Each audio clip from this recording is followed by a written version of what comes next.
Alright, it's morning. I've got my makeup done. Gotta finish getting dressed because we're doing like this photo shoot thing. Um, I'm a little over this place. I was doing my makeup this morning and a bug fell whoosh, right down into my stuff. I guess we got spoiled because the last place was so nice. This place is nice too, but it needs to be like redone a little bit. But hopefully not gonna let that affect the mood of the day. Talk to you later.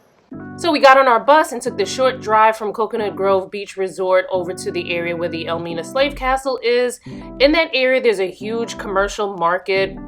Vendors are selling various items, but mostly foods. You'll see fruits, vegetables, fish, like so many different things. And oh my God, the colors and like how good everything looked. The vendors are extremely friendly. I find that people in Ghana all around were extremely friendly. The vendors here are super friendly, but they can be a little aggressive. You know, it is very competitive and they are trying to make sure that they sell. So just keep that in mind. If you're buying one thing, 20 more vendors might come up to you, but they also are very mindful. If you're like, I'm good, I'm just going to buy this one thing, they're very respectful of that as well. The Gone to Ghana group organized a photo shoot, which if you follow me on Instagram, you've probably seen already, which is why we're all dressed in white or some sort of earth tone. Also, there's a mix of emotions when you're visiting a place like this, so just be mindful of each other and me when you're in making comments below.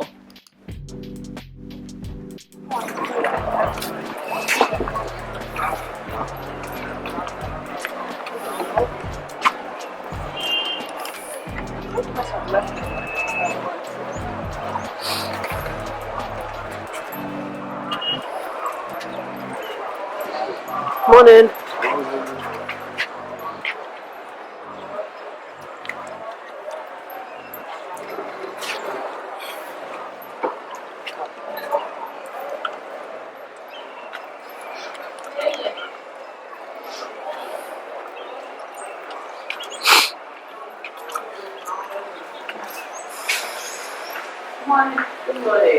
Morning.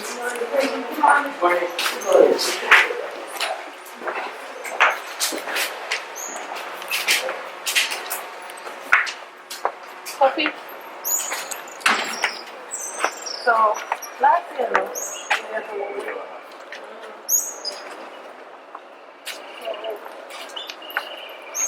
what she did last time. Oh, maybe. Yeah. Oh, that's. It was. It was good. I was like, oh, that's a lot.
Hey guys, just a heads up, the guide is getting ready to speak to us and the audio isn't that great, so I had to kind of abbreviate this part so I can have the best parts of the audio, but even some things that I couldn't really hear because the birds were chirping and you could hear the wind blowing. So I do have captions that paraphrase. The captions aren't going to you know, obviously say exactly what he's saying, but it's just going to give you the gist of what he's saying. So hopefully you enjoy, because he's saying some really great, powerful things.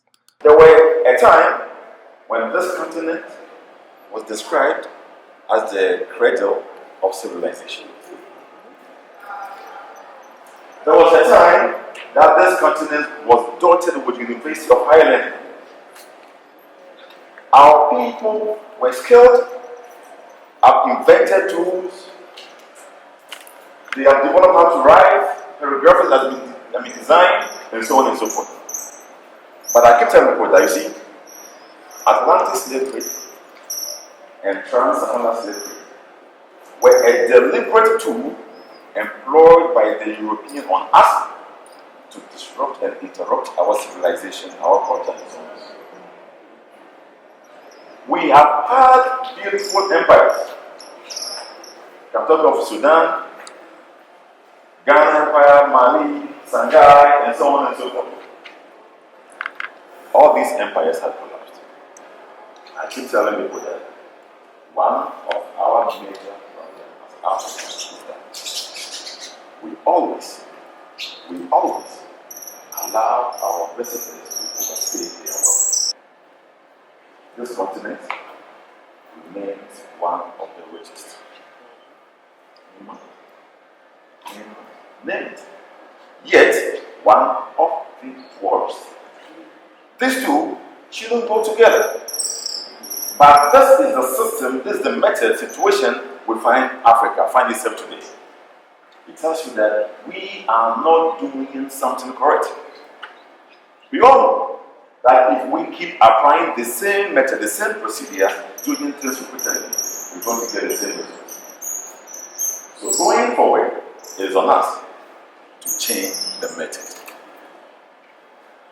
to change the system, and let's see it. When I speak like that, people say it's difficult, we can't do it. But I take solace from the fact what I want to say that a journey of 1,000 miles begins with one step. And in the female dungeons alone, they had 400 Africans. In the male dungeons, they had 600 Africans. In the town, we have a lot of people living there.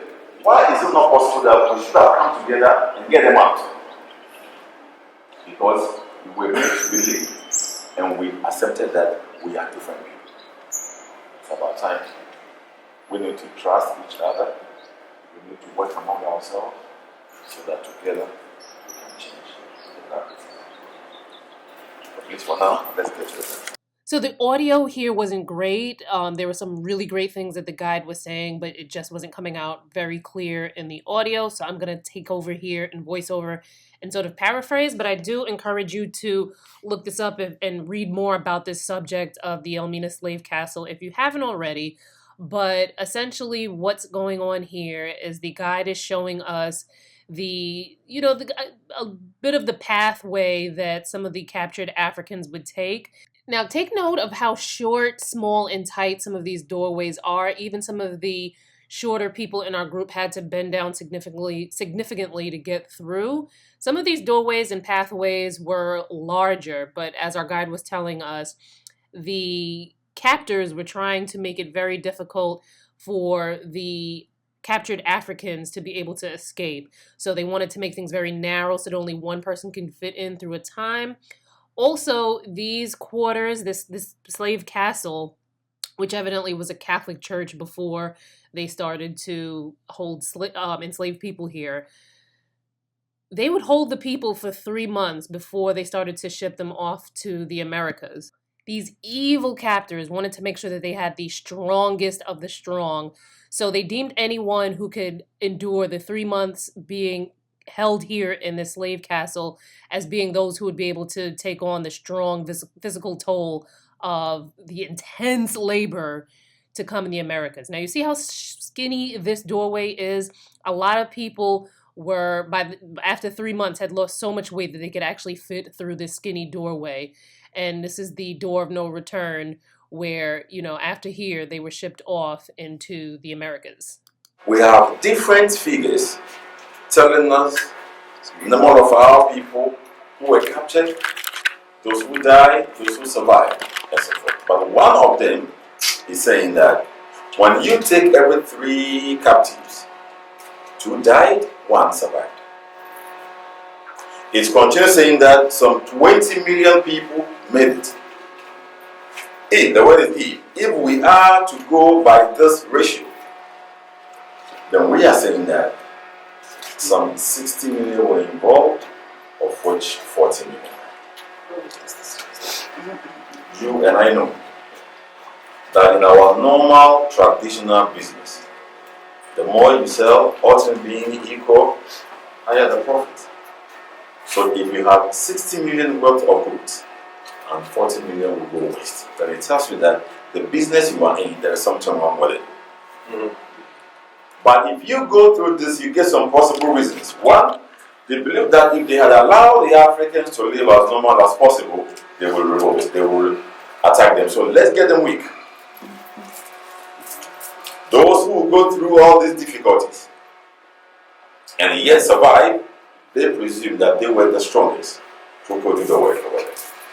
And at a point, these captives were insured as cargo. Getting insurance from them. So the number of people who died in this place, especially during the Middle Passage, the insurance had to pay. So to them, it wasn't liability. I will give you a few minutes. Those of you who like to make some pictures, tie the wall, say a word or so, you do that, then we continue. So it was super hot this day. You know how I kept saying like, oh, it's not that warm. It was extremely hot here. And it just kept me thinking about what our ancestors must have endured and have such atrocities happen to them. And while walking through the castle, I kept getting this very distinct smell. I couldn't put my finger on what exactly it was, but it was a very strong scent. And I was thinking to myself, I'm like, oh my God, that must be bodily fluids. But then I said to myself, I'm like, no, that happened hundreds of years ago. That smell couldn't still be in the castle. It wasn't until I got home that I looked it up and, read a little bit more. And it actually is still traces of bodily fluids in the castle. Like, I have no words.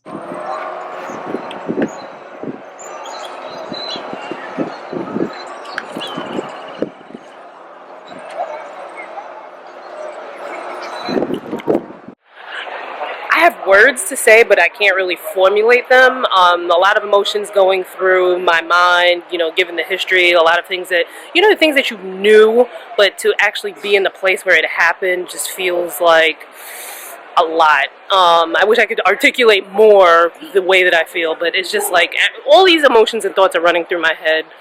But I'm glad I'm here. That's one thing I can say. I'm super glad that I came on this trip. The audio here was not so great again, but one thing that did give me hope is a lot of the things that this guide was saying, like especially here he's saying, we need to change. We know what happened before. We need to change. We need to come together. It's so important for us to come together. And I just could not agree more.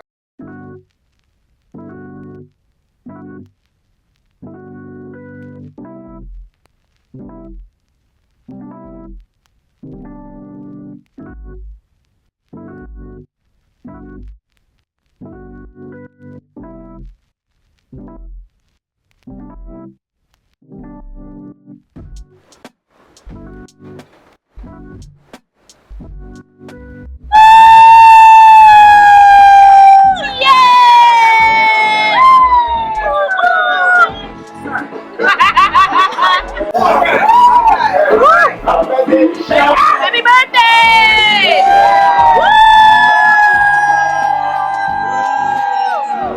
I'm excited for what we are about to see.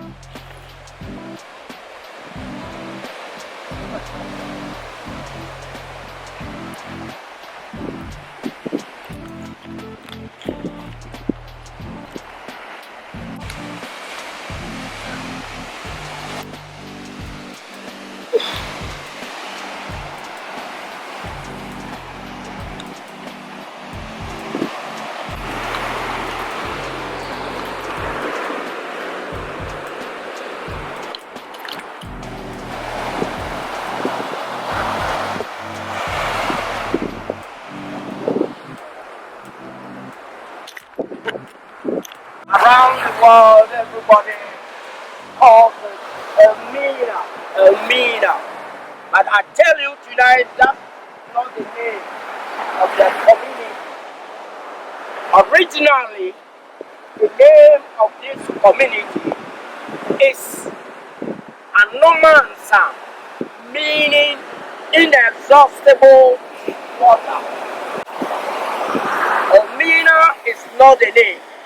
It came about when the Portuguese arrived wanting for gold at our beaches, and they named it Elmina. Simply means the place of mines where gold can be found very common.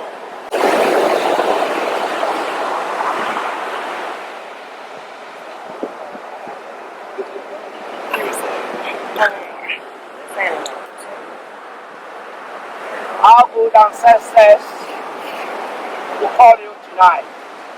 Forgive it. It is not our making to call you set time of the night.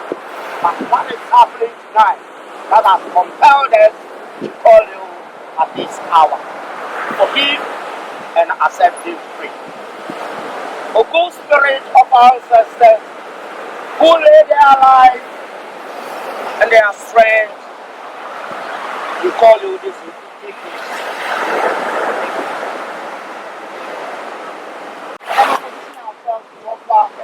Our private or separate prayers.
Okay, so now they're gonna have us do some of the dancing. Let's see how this goes.